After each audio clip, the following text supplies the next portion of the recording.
Okay, we're going to go review factoring today. And the first thing we want to do with factoring skills review is this. We're going to learn how to find the greatest common factor. Because you always want to look for that first, because that can make your work a lot easier. An example is this one here. See this negative 16x to the fourth minus 32x cubed minus 80x squared? You want to find everything that is common. I can tell there's at least x squared involved. Because see, here's an x squared. I can take an x squared out of that because 3 is bigger than 2. And I can take at least 2 x's out of that because 4 is bigger than 2 also. Also, I noticed this. I know they're all even, so I can take at least a 2 out. But if I take a 2 out, I might have to do it more than once. Is there a number larger than 2 that goes into all those? And the answer to this is yes. 16 will go into 16. It will also go into 32 and 80. So you want to look at, you want to reduce the problem first.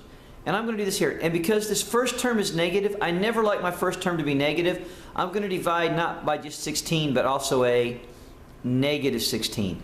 And I'm looking for a thing that was the greatest common factor is negative 16x squared. So if I take that out of this, the 16s will cancel, give me a positive 1, and I'll have an x squared.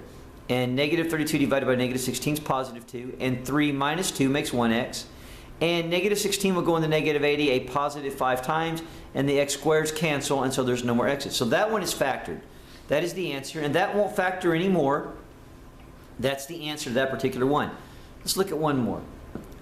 What is common to each of these? You can see an x to the fourth, and also I know 4 will go into that, but won't go into 14, and they're both even, so I think 2 is the largest one. So I'm going to take a 2x to the fourth out, which will give me this. 14 divided by 2 is 7.